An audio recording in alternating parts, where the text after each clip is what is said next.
இயேசுவுக்குள் பிரியமானவர்களே, மாதாவின் வணக்க மாதத்தில் இன்று 9வது நாள்.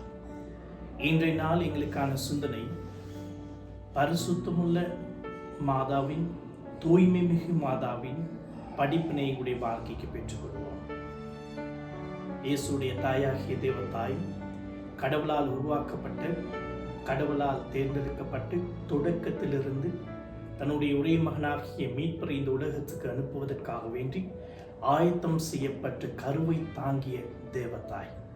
இவள் உருவாக்கப்பட்டது தூய்மை மிகு மாதாக, பரிசுத்தமுடைய மாதாவாக தேவதாய் எங்களுக்கு உருவாக்கப்பட்டார்.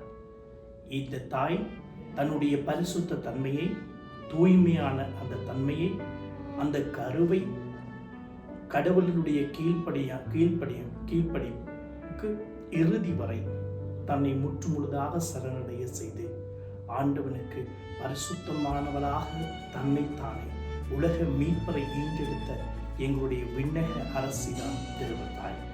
தாயினுடைய கீழ்ப்படிவும் பரிசுத்தம் என்று சொன்னால் இன்று பாவமற்ற சுபாவம் கிடையாது. உடைக்கப்படாத முழு மனதோடு ஆண்டவனிடம் முற்றுமுழுதாக கீழ்ப்படைந்து தன்னுடைய இயேசு ஆகிய மீட்பரை இந்த உலகத்துக்கு கொண்டு வந்து அந்த மீட்பின் திட்டத்தை மனுக்குலத்துக்கு நிறைவேற்றி கொடுத்தவன் என்னுடைய தேவதாய்.